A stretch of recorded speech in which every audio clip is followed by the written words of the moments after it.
आज की कहानी जीवन का कटु सत्य है, क्योंकि जो होना है वो होना ही है। भगवान विष्णु गरुड़ पर बैठकर कैलाश पर्वत पर गए। द्वार पर गरुड़ को छोड़कर खुद शिवजी से मिलने अंदर चले गए। तब कैलाश की अपूर्व प्राकृतिक शोभा को देखकर गरुड़ मंत्र मुग्ध थे कि तभी उनकी नजर एक खूबसूरत छोटी सी चिड़िया पर पड़ी। चिड़िया कुछ इतनी सुंदर थी कि गरुड़ के सारे विचार उसकी तरफ आकर्षित होने लगे। उसी समय कैलाश पर यमदेव पधारे और अंदर जाने से पहले उन्होंने उस छोटे से पक्षी को आश्चर्य की दृष्टि से देखा। गरुड़ समझ गए उस चिड़िया का अंत निकट है और यमदेव कैलाश से निकलते ही उसे अपने साथ यमलोक ले जाएंगे। गरुड़ को दया आ गई। इतनी छोटी और सुंदर सी चिड़िया को मरता हुआ नहीं देख सकते थे वो। उसे अपने पंजों में दबाया और कैलाश से हजारों कोस दूर एक जंगल में एक चट्टान के ऊपर छोड़ दिया और खुद वापस कैलाश पर आ गए। आखिर जब यम बाहर आए तो गरुड़ ने पूछ ही लिया कि उन्होंने उस चिड़िया को इतनी आश्चर्य भरी नजरों से क्यों देखा था। यमदेव बोले, गरुड़, जब मैंने उस चिड़िया को देखा तो मुझे ज्ञात हुआ कि वो चिड़िया कुछ ही पल बाद यहाँ से हजारों कोस दूर एक नाग द्वारा खा ली जाएगी। मैं सोच रहा था कि वो इतनी जल्दी इतनी दूर कैसे जाएगी, पर अब जब वो यहाँ नहीं है तो निश्चित ही वो मर चुकी है।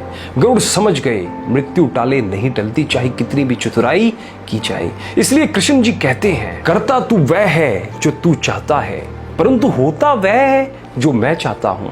इसलिए कर तू वह जो मैं चाहता हूं, फिर होगा वह जो तू चाहेगा। इसलिए दोस्तों, जीवन के ये 6 सत्य हमेशा याद रखें।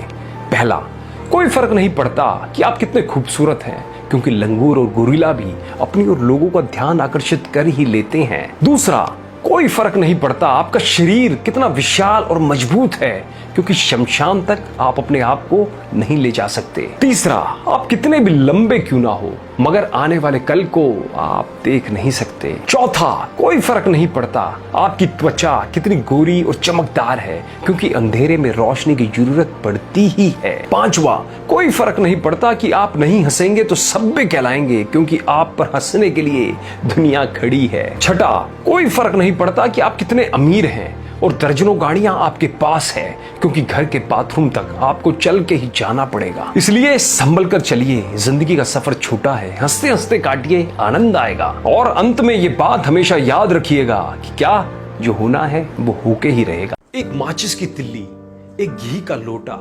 लकड़ियों के ढेर पे कुछ गड्ढे में राख, बस इतनी सी है आदमी की औकात। एक बूढ़ा बाप शाम को मर गया, अपनी सारी जिंदगी परिवार के नाम कर गया। कहीं रोने की सुख बुघाट तो कहीं फुसफुसाहट, अरे जल्दी ले जाओ कौन रखेगा सारी रात, बस इतनी सी है आदमी की औकात। मरने के बाद नीचे देखा, नजारे नजर आ रहे थे। मेरी मौत पे कुछ लोग जबरदस्त तो कुछ जबरदस्ती रो रहे थे। नहीं रहा चला गया, 4 दिन करेंगे बात, बस इतनी सी है आदमी की औकात।